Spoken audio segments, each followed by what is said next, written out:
한번 따라서 할까요? 눈을 들어 주를 보라. 여러분, 우리 2021년 7월 첫 번째 주일 후반기에 첫 주일을 맞이하게 되었습니다. 우리는 이 후반기를 어떻게 살아가야 될 것이냐? 오늘 저는 시편 121편 본문의 말씀을 선택했습니다. 우리 평소에 우리가 계속해서 로마서 말씀을 살펴보다가 오늘은 후반기의 첫날이고, 우리 교회는 아니지만 대부분의 다른 교회들은 아마도 오늘 맥주 감사주일로 그렇게 지키게 됩니다. 한 해의 절반을 이제 마무리하고 새로운 시작을 출발하면서 이제 지금껏 지켜주심에 감사하고 또 후반기를 하나님께서 인도해 주실 것을 확실히 믿으며 맥주 감사주일, 보리 수확을 거두게 하신 하나님 앞에 제물로 드리면서 감사 예배를 그렇게 드리고 있습니다. 바로 이날 저는 2021년 7월 이후의 삶을 어떻게 우리가 살아가야 될 것인가 라고 하는 부분을 많이 고민하면서 하나님으로부터 부여받은 말씀이 시편 121편 말씀입니다. 이 말씀을 함께 묵상하면서 오늘 하나님께서 우리에게 말씀하시는 바 하나님의 뜻이 무엇인가 라고 하는 붙잡고 우리가 이후의 삶을 그분과 동행하는 여러분의 모든 미래들이 다 되시기를 주님의 이름으로 축복합니다. 자, 우리 시편 121편 오늘 우리가 함께 읽었던 말씀 참으로 익숙하지 않습니까?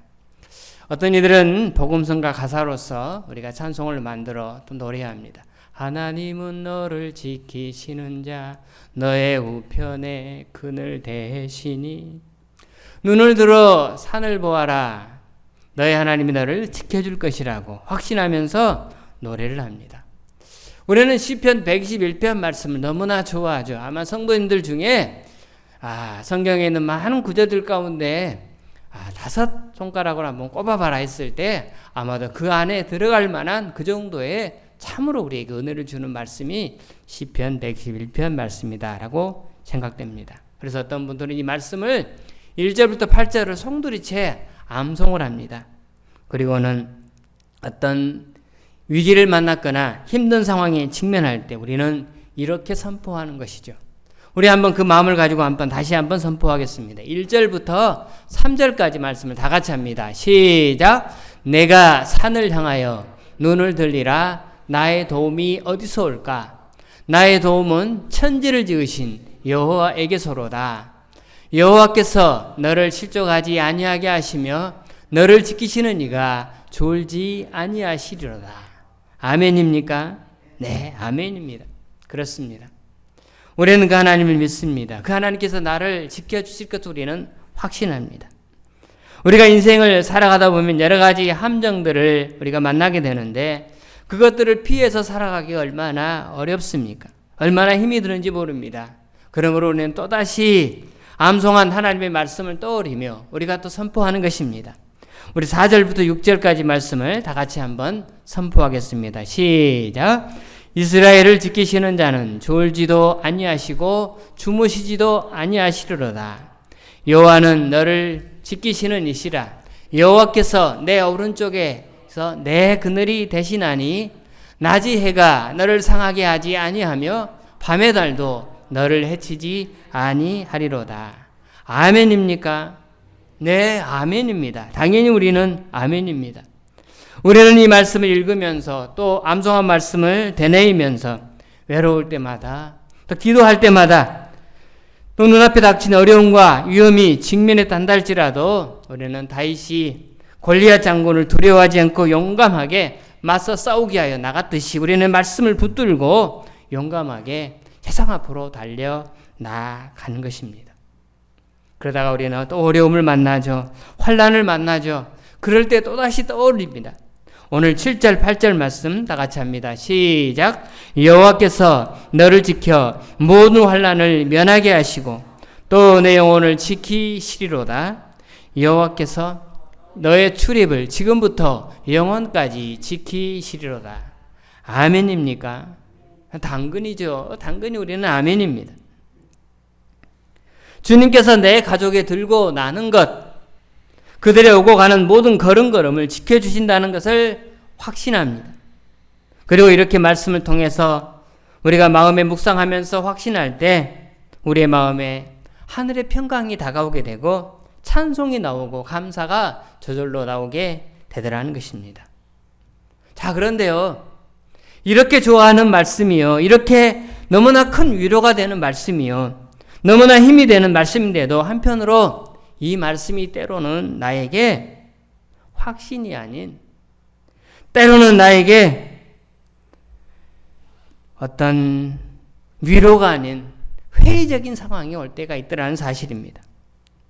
하나님의 말씀을 묵상하면 내게 평안이 오고 기쁨이 오고 즐거움이 와야 되는데, 그래서 오늘 말씀을 묵상을 하고 암송을 하면서 그렇게 선포했는데, 때로는 이 암송한 말씀과 내 삶이 너무나 상반된 그런 현실을 우리가 직면하게 될 때 우리는 말씀에 대하여 회의감이 찾아오게 되더라는 것입니다. 말씀과 하나님이 내게 선포해 주신, 하나님이 나에게 주신 말씀과 내 삶이 일치가 되지 않고 상반되는, 너무나 말씀과 다른 내 형편이 주어지게 될 때 우리는 하나님 내게 허락하신 그 말씀에 대하여 흔들리는 그런 상황이 도래하게 되더라는 것입니다. 어떤 믿음 좋은 집사님이 주일날 예배를 마치고 돌아가다가 교통사고를 당했습니다. 그래서 아주 심한 중태에 빠졌습니다. 좀 표현이 그렇지만은 이분이 대충 꾀를 내면서 주일날 예배만 오신 분이 아닙니다. 열심히 충성하신 분입니다. 하나님 앞에 너무나 성실하신 분입니다. 그런데 그런 분이 다른 것도 아니고 어디 놀러 갔다가 다친 것도 아니고 주일날 교회에 와서 예배를 잘 드리고 돌아가다가 큰 사고를 직면하게 된 것입니다. 그럴 때 여러분, 이분에게, 이분의 가족들에게 오늘에 주어진 말씀, 하나님이 너를 지키실 것이다 라고 하는 이 말씀이 그들에게 어떻게 해석이 되어지게 되겠습니까? 분명히 하나님은 졸지도 주무시지도 않고 지켜주신다고 큰소리 치셨지 않습니까? 그런데 그런 사고를 당하다니요. 여러분, 이러면 안 되는 거 아닙니까? 건강하시던 분이 갑작스럽게 암이 찾아오거나 또 갑작스럽게 사랑하는 남편이 혹은 아내가 혹은 자식이 세상을 떠났거나 바로 이럴 때 아픔을 당한 당사자, 그 가족들에게 오늘의 말씀은 어떻게 다가올까요? 아니, 차라리 하나님이 야, 나는 능력이 제한되어 있거든. 내 능력이 그렇게 크지는 않아. 그러니 너 늘 조심해라. 이렇게 했다면 이런 일을 당하는 것은 하나님은 본래 능력이 없으셨고 내가 조심하지 않아서 그렇구나 라고 이렇게 느낄 텐데, 그렇게 받아들일 텐데, 워낙 자신만만하게 하나님은 지켜주신다고 큰소리 쳐놓고는 이 말씀과 내 상황이 너무나 멀어 보인다면 속에서 뭔가가 치밀어 오르는 그런 일이 있지 않겠습니까? 우리는 오늘 말씀을 보면서, 오늘 말씀을 여러분들이 묵상하면서 여러분의 마음 가운데 여러분은 어떤 느낌을 갖습니까?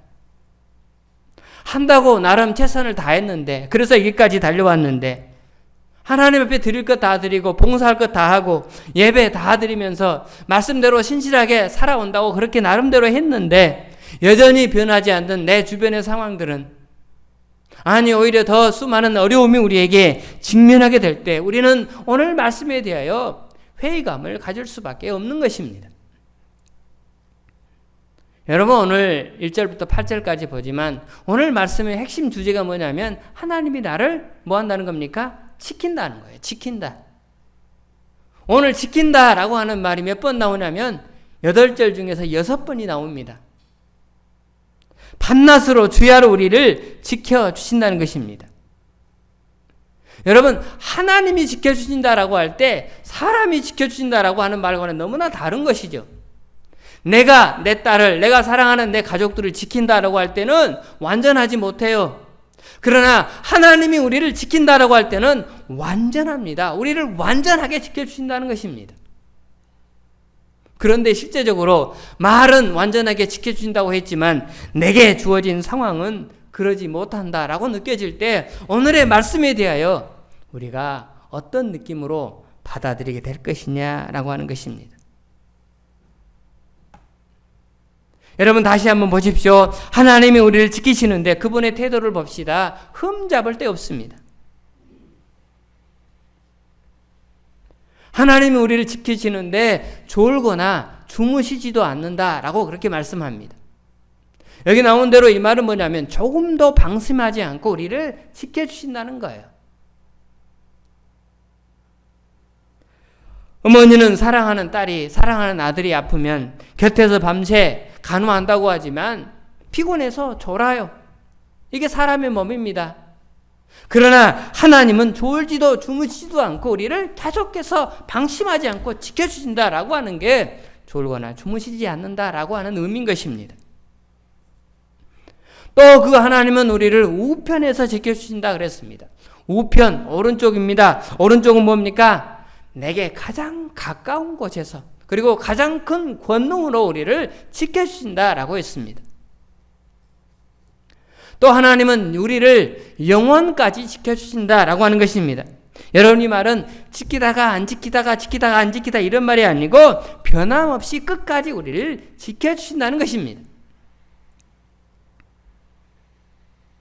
게다가 하나님은 우리를 실족하지 않게 해주신다라고 하는 것입니다. 곧 이 말은 작은 실수라도 용납하지 아니할 정도로 완전하게 지켜주신다라고 하는 것입니다. 또 6절에 보면 낮이 해가 밤의 달이 너를 해치지 못하도록 지켜주신다. 외부로부터 어떤 위험이 오더라도 너를 지키고 보호하신다. 하나님이 그렇게 말씀하십니다. 오늘 또 모든 환난을 면케해 주신다. 다가오는 모든 위험으로부터 우리를 다 피하게 해주신다. 지켜주신다. 보호해 주신다. 하나님이 이렇게 약속했습니다. 그러니 이 말씀을 앞에 놓고 묵상을 하다가 갑자기 내가 이해하지 못할 일들이 내게 벌어지면 내 사랑하는 가족들이나 믿음이 아주 좋은 교우들에게 일어나서는 안 될 힘든 일들이 일어나게 되면 이 말씀이요. 거짓말로 느껴지는 것입니다. 아, 이게 하나님의 공수표였구나. 하나님이 그냥 하는 말이었구나. 이렇게 느껴지는 것은 당연한 것입니다. 피해를 당한 당사자들은 그렇게 당연히 느껴지는 것입니다. 그렇다면 여러분, 하나님이 공수표를 날렸을까요? 시편 121편에 지켜주신다 6번에 걸쳐서 하신 이 하나님의 말씀은 그냥 하는 말이었을까요? 하나님이 그냥 거짓말 하셨을까요? 그러실 리가 없잖아요. 하나님은 거짓말 하실 리가 없습니다. 우리 하나님은 그런 거짓말을 하시는 분이 아닙니다. 우리 하나님은 그런 공수표를 날리시는 분이 아니라는 사실입니다. 그렇다면 하나님이 왜 우리에게 이렇게 거짓말을 하신 것처럼 하나님이 도와주시지 않는 것처럼 느껴질 때 하나님이 내 인생을 방치하는 것처럼 그렇게 느껴질 때 우리는 어떻게 해야 합니까? 말씀은 그렇게 해놓고 내게 주어진 상황, 조건, 형편, 처지는 이루 말할 수 없는 초라한 처지에 놓여있는 나 자신을 우리가 놓고 하나님의 말씀과 비교해 볼 때 여러분 그때 우리는 어떻게 하는 것입니까? 네, 여러분 우리는 하나님이 어떤 한 다른 면을 볼 줄 알아야 하는 것입니다. 우리가 보지 못하는 어떤 다른 부분이 있다라고 하는 사실을 우리는 보아야 하는 것입니다. 그러므로 여러분 이런 회의감이 찾아올 때 믿음이 흔들릴 때 우리는 성령의 인도함을 받아야 합니다.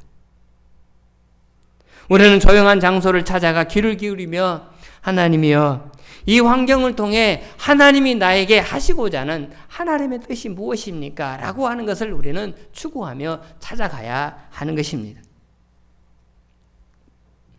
자, 여러분 우선 먼저 우리가요 오늘 본문에서 생각할 수 있는 아주 중요한 점이 있는데요.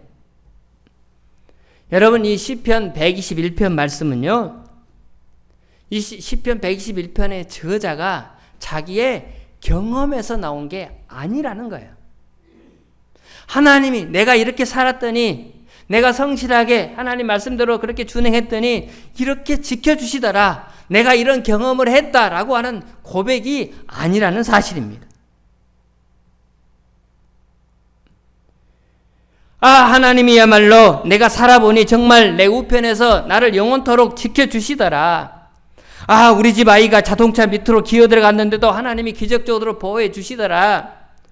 내가 사고를 당했는데 하나님은 나를 지켜주셔서 내 손가락에 피 한 방울도 나오지 않도록 하나님이 나를 지켜주시더라. 할렐루야 아멘 하는 이런 자기의 절대적인 체험에서 나온 게 아니라는 것입니다.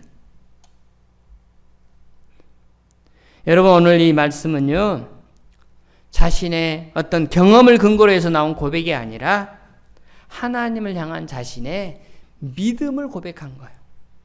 믿음입니다. 믿음. 자신의 신앙의 고백인 것입니다. 여러분, 이 말씀에 대해서 이해를 돕기 위해서 제가 설명을 하겠습니다. 잘 들으시기 바랍니다. 여러분, 시편 121편 말씀의 배경을 보면 대부분의 구약학자들이 이렇게 인정을 해요. 이 말씀을 말씀을 고백하게 된 환경은 어떤 환경이냐? 두 가지로 이야기합니다. 첫 번째는 유대 백성들이 바벨론에서 포로로 끌려가서 노예 생활을 하는 가운데서 이 시를 썼다라고 그렇게 말합니다. 여러분 아시다시피 유다가 망했죠. 바벨론에 포로로 잡혀가서 70년 동안 포로 생활을 했습니다. 그런데 오늘 이 시는 그 포로 중에 한 시인이, 오늘의 저자가 이 고백을 한 자신의 신앙의 고백이다라고 그렇게 해석을 합니다. 그리고 또 하나는 그 바벨론 노예 생활 70년 기간이 거의 끝나갈 즈음에 우리는 다시 고국으로 돌아간다. 유다 땅으로 돌아갈 것을 어떤 희망을 가지고 그가 이 시를 고백했다라고 그렇게 해석을 합니다. 그럼 어떻습니까? 둘 다 구약학자들이 해석한 대로 둘 다 어느 쪽을 택하든 간에 이 기간은 어떤 기간입니까? 노예 기간입니다. 그들이 노예 생활하면서 이 시인이 앞으로 하나님은 나를 이렇게 지켜줄 것이다, 이렇게 보호해주실 것이다 라고 하는 자신의 신앙의 고백, 곧 믿음에서 우러나오는 고백이 바로 오늘 시편 121편의 내용인 것입니다. 여러분, 우리가 잘 아는 바가 같이 유대 민족이 바벨론의 칼날에 사정없이 살육을 당했습니다. 예루살렘이 함락되던 그날의 그 비극적인 상황을 성경에서 가장 비극의 노래라고 할 수 있는 예레미야 애가서를 보면은 그들이 당한 고통이 너무나 심하고 심해서 저자는 이렇게 말하죠. 마치 쓸개와 쑥을 마시는 것과 같다. 예레미야 애가서에 예레미야 선지자가 그렇게 고백합니다. 자신들이 당하는 그 고통이 너무나 심해서 짐승의 뱃속에 들어있는 쓸개, 그게 얼마나 씁니까? 쑥, 그것도 얼마나 씁니까? 이것을 먹는 것과 같다라고 그렇게 비유적으로 설명하고 있습니다. 그러니 그런 환경에서 그런 고통을 당할 때 어떤 느낌이 들까요? 마땅히 하나님은 안 계시다. 자기들이 전쟁에서 패배하고 포로로 붙들려서 끌려서 쇠사슬에 매어가지고 목마른데 해결하지 못하고 신발도 없이 그 사막길을 힘들게 포로로 끌려서 그렇게 줄에 묶여서 끌려갈 때 어떤 생각이 들까요? 자신들이 그동안 믿어왔던 하나님에 대해서 하나님은 안 계시는구나, 하나님은 사라졌구나, 하나님이 계시지 않는다거나 하나님이 우리를 버렸구나 라고 하는 그런 생각이 들 수밖에 없는 것입니다. 하나님은 우리를 보호한 능력이 없거나 하나님은 우리의 기도를 들어주지 않는다고 판단해야 하는 게 가장 정확한 거 아니겠습니까? 그뿐만 아니라 포로로 바벨론 땅의 쇠사슬에 매어서 사막길을 맨발로 끌려가면서 피를 질질 흘리며 목이 너무나도 말라 허우적거리는 그런 상황에서 하나님은 과연 그들을 보호하신다라고 느낄 만한 그런 의지가 어디에 남아있겠습니까? 또한 그들이 바벨론 70년 노예 생활을 하면서 좋을 때도 있었는지 모르겠지만은 아마도 이루 말할 수 없는 비극적인 상황입니다. 말 그대로 인권이라고는 전혀 찾아볼 수 없는 노예 생활이었습니다. 그런 생활에서 과연 하나님이 살아있기는 한가? 하나님이 과연 정녕 살아계신다면 우리를 어찌 이렇게 비참하게 내버려 둘 수 있단 말인가? 라고 하는 하나님에 대한 반감만 품을 수밖에 없는 그런 상황이지 않습니까? 그런데 바로 이런 상황에, 바로 이런 처지에 오늘 시인은 뭐라고 고백합니까? 하나님은 우리를 지켜주실 것이라고.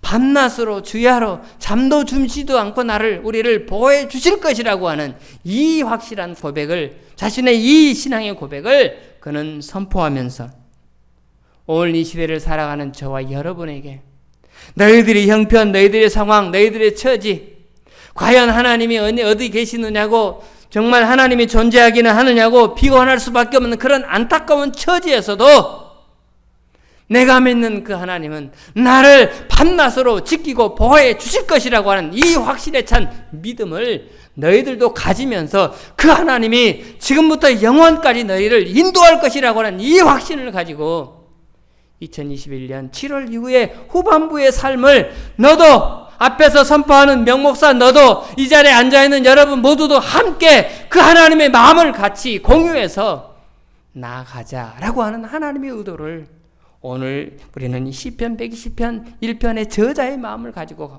우리는 이 말씀을 붙들고 나아가자는 것입니다. 사랑하는 성도 여러분, 이 시편 121편의 저자의 믿음은 누구를 닮았습니까? 예를 든다면 사드락과 메삭과 아벳느고의 믿음과 너무나 유사하지 않습니까? 다니엘의 세 친구인 사드락과 메삭과 아벳느고가 바벨론 왕, 강력한 왕 느부갓네살 왕이 세운 금신상을 앞에 두고 절을 하지 않는다는 제목으로 붙들려 와서 왕이 회의합니다. 평소보다 뜨겁게 7배 불을 뜨겁게 만들고 네가 하나님을 거부한다면, 네가 하나님을 부인한다면, 그리고 내가 만든 금신상에게 절을 한다면 너희들의 목숨을 살려주겠다라고 이들을 회의할 때 이들이 한 대답을 여러분 우리가 잘 알고 있지 않습니까? 다니엘서 3장 16절부터 18절 말씀 우리 한번 다 같이 하겠습니다. 시작. 사드락과 메삭과 아벳느고가 왕에게 대답하여 이르되 느부갓네살이여 우리가 이 일에 대하여 왕에게 대답할 필요가 없나이다. 17절 시작. 왕이여 우리가 섬기는 하나님이 계시다면 우리를 맹렬히 타는 불문불 가운데서도 능히 건져내시겠고 왕의 손에서도 건져내시리이다. 18절 시작. 그렇게 하지 아니하실지라도 왕이여 우리가 왕의 신들을 섬기지도 아니하고 왕이 세우신 금신상에게 절하지도 아니할 줄을 아옵소서. 아멘입니까? 아멘입니다. 이들은 대답합니다. 왕이 물어보는 질문에, 회의하는 그 질문에 대답할 필요가 없습니다. 이유는 어이가 없어서 말할 필요가 없습니다. 또 만일 왕이 우리를 불문불에 던진다 할지라도 하나님이 그 가운데서 우리를 지키실 것이라고. 마지막으로 우리의 가슴을 떨게 만드는 그들의 대답. 그리 아니하실지라도, 내가 비록 죽을지라도, 불문불 속에 던져져서 한낱채로 변하게 될지라도 나는 하나님을 부인하지 않겠습니다. 그리고 하나님만을 섬기며 나아가겠습니다. 여러분, 이 믿음이 오늘 시편 111편의 저자의 믿음과 너무나 유사한 것입니다. 그리고 또한 그 하나님은 사드락과 메삭과 아벳느고의 고백을 통하여, 시편 121편의 저자의 고백을 통하여 오늘 우리에게, 너희에게도 동일하게 나를 향한 그 믿음이 있기를 우리 하나님이 바라고 원하시는 것입니다.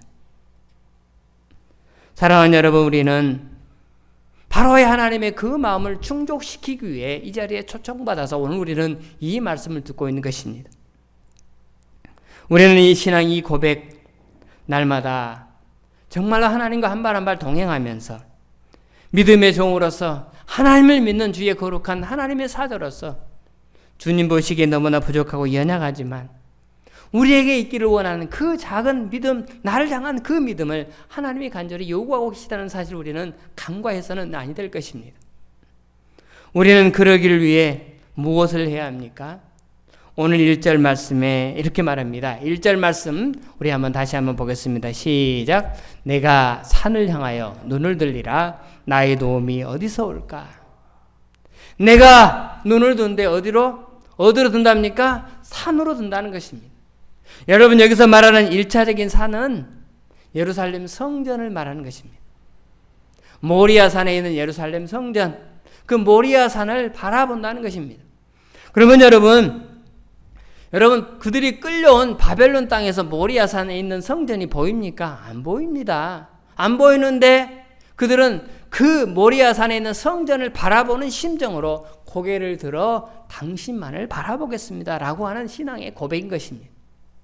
왜 그렇습니까? 왜 눈을 들어 위를 바라보는 것입니까? 위에가 누가 계시기 때문에? 하나님이 계시기 때문입니다. 그들이 눈을 아래로 내리깔면 뭐가 보입니까? 세상이 보입니다. 땅이 보입니다. 현실의 조건이 보입니다.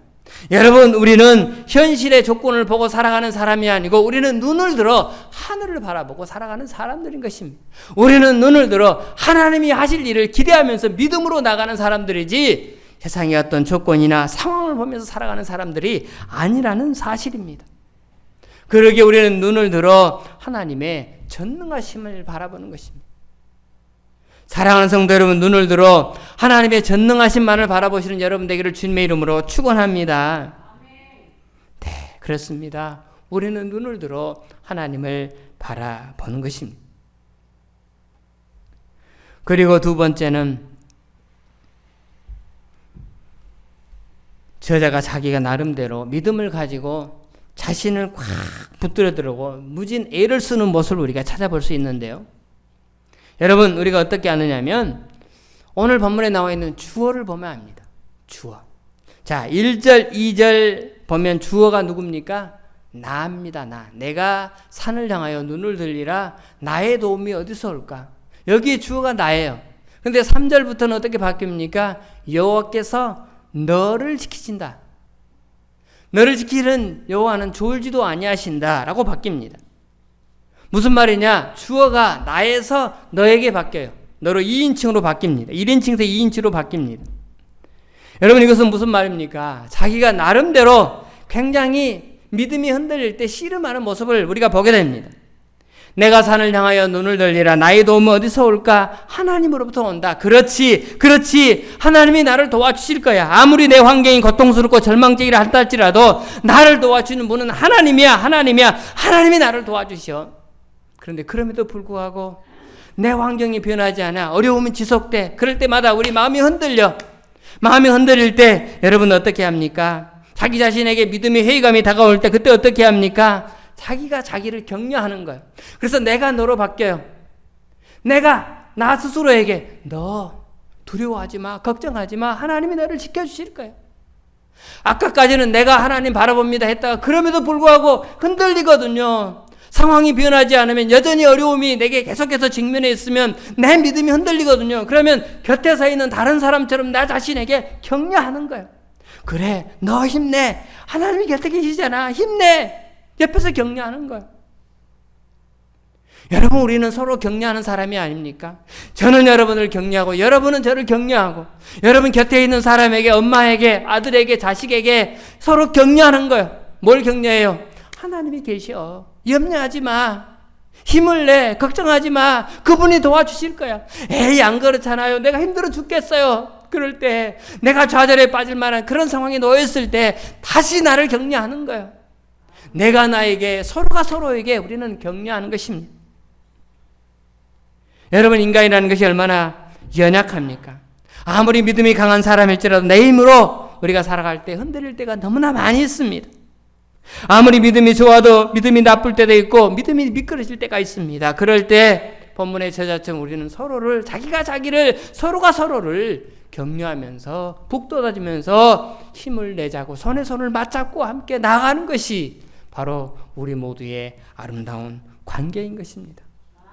그래서 저자가 나에서 너로 바뀐 거예요. 내가 나 스스로에게, 내가 나 자신에게 너라는 명칭을 써서 그렇게 격려하고 있는 것입니다. 사랑하는 성도 여러분, 인생을 산다는 것이 마치 계곡 위에 불완전하게 달려있는 다리를 건너가는 것과 같습니다. 높은 계곡 위에 구름다리를 만들어 놓고 우리는 관광하면서 가죠. 그러나 겁이 많은 친구들은 건너가면서 잘 못 갑니다. 그럼 옆에 있는 동료들, 친구들이 막 흔들면서 장난을 치죠. 하지 마라 해도 일부러 장난을 치죠. 우리의 인생길이 그런 것 같아요. 많은 어려움과 많은 상황들에 우리는 얽매여서 그렇게 살아갈 수밖에 없는 게 바로 우리의 인생길입니다. 한 발짝 한 발짝 건널 때마다 삐걱삐걱 소리가 나면서 우리의 온몸을 소름 돋게 만드는 그런 일을 자주자주 우리가 느끼며 살아가는 게 우리의 인생길인 것입니다. 그러므로 바로 이럴 때 우리는 어떻게 해야 합니까? 말씀을 정리합니다. 하나님의 전능하심을 바라봅시다. 하나님의 위대하심을 바라봅시다. 그리고 우리가 눈을 들어 그분이 하실 미래를 기도하면서 그분과 함께 동행하며 나아갑시다. 그리고 서로가 서로를 격려합시다. 그리고 여전히 내 인생의 그 어려움이 수수께끼처럼 풀리지 않을 때 하나님 앞에 조용히 무릎 꿇고 하나님의 숨은 뜻을 찾아가야 하는 것입니다. 그래서 마침내 하나님이 그래서 그랬구나. 그때 내게 그래서 이런 일이 일어났었구나. 이걸 우리가 깨닫게 될 것입니다. 그와 같은 믿음의 자세를 가지고 우리가 나갈 때 하나님은 결국에는 우리를 어떤 상황에서도 풀무불과 같은 절망적인 상황에서도 우리를 건져주신다는 그 확신에 찬 믿음이 여러분들을 나를 이끌어 마침내 진정한 평화의 나라에 이르게 하여 주실 줄로 믿습니다. 거기까지 눈을 들어 하나님만 바라보는 저와 여러분의 귀한 미래들이 다 되시기를 2017년 7월 이후의 삶이 그 이후의 모든 나라들이 되시기를 주님의 이름으로 축원합니다. 오늘 주신 말씀 마음속에 품으면서 여러분 찬송 383장입니다. 찬송가 383장 눈을 들어 산을 보니 도움 어디서 오나 천지 지은 주 하나님 나를 도와주시네.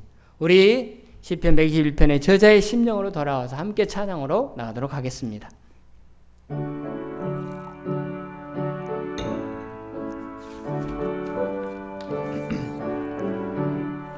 눈을 들어 산을 보니 도움 어디서 오나 천지 지은 주 하나님 나를 도와주시네.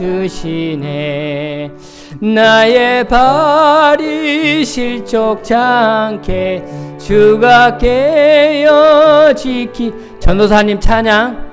너의 축성 항상 지켜 길이 도우시는 하나님 그늘 되시니 낮이 해와 밤의 달이 너를 상치 않겠네. 내게 화를 주지 않고 오늘 보하시며 너의 출입 지금부터 영영 인도. 다시 한번 찬양하며 눈을 들어 산을 보니 도움 어디서 오나 천지지 나를 도와주시네. 나의 발이 실족 않게 주가 깨어 지키며 택한 백성 항상 지켜 길이 보호하시네.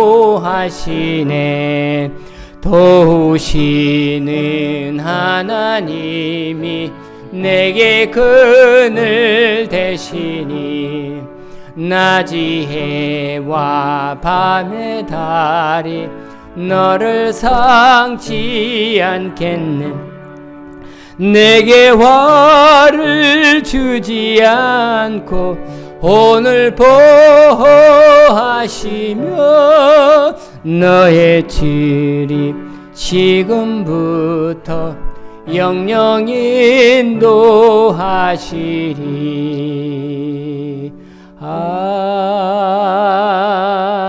아멘. 날마다 눈을 들어 나를 바라보라고. 그래서 네 형편 처지 그 어려운 상황들 내가 그렇게 만들었다. 중요한 건 네 형편 처지가 해결되는 것이 문제가 아니라 나를 바라보는 것이 먼저라고. 나를 의지하라고. 나를 믿고 나아가라고. 이것이 내가 너를 부른 하나님의 뜻이라고. 주여 오늘 말씀을 통하여 다시 한번 붙잡습니다. 그리고 눈을 들어 하나님만 바라보기를 소망합니다. 내 생에 끝나는 그날까지 때로는 믿음이 흔들리는 상황이 올지라도 내가 나 자신에게 너 용기를 내. 하나님이 함께 있잖아. 격려하면서 서로가 서로를 또 격려하면서 함께 눈을 들어 주를 바라보며 하나님 우리 인생 가운데 행하시는 거룩한 하나님의 놀라운 일들을 맛보고 살아가는 우리 모든 성도들 다 되어지게 하여 주시옵소서. 2021년 6월까지의 삶 하나님이 지켜주셔서 여기까지 왔습니다. 2021년 7월 이후의 삶도 하나님이 지금껏 도와주신 것처럼 하나님이 역사하여 주실 줄로 믿습니다. 하나님, 이제는 눈을 떠 이제는 귀를 열어 주의 거룩한 비밀들을, 영적인 비밀들을 맛보고 듣게 하여 주옵시고 날마다 하나님 주신 것으로 만족하며 감사하며 참 믿음의 사람으로 승리하는 이후의 삶 되어지게 하여 주시옵소서. 이런 믿음의 삶으로 승리하는 거룩한 하나님의 종들 다 되게 하여 주실 줄로 믿습니다. 오늘도 그 믿음을 가지고 성전에 나와 드리는 예물 하나님 받으시고 가정에 필요한 모든 부분을 주께서 채워 주시옵소서. 넉넉하고 풍족하지 못할지라도 감사하게 될 때 하나님 더 많은 것들을 채워주시고 나눔의 기쁨을 아는 자로 인도하여 주실 줄로 믿습니다. 가정 하는 모든 일에 풍성한 축복으로 채워주시옵시다. 여호와께서 이렇게 하셨으면 만방에 자랑하는 통로로 복되게 그들의 입술이 그들의 삶이 온전히 쓰임받게 하시고 온전히 하나님의 영광만 드러나게 하여 주시옵소서. 하나님의 아름다움이 우리의 모든 미래 가운데 함께하여 주실 줄로 믿고 예수님 거룩하신 이름으로 기도드리옵나이다. 아멘.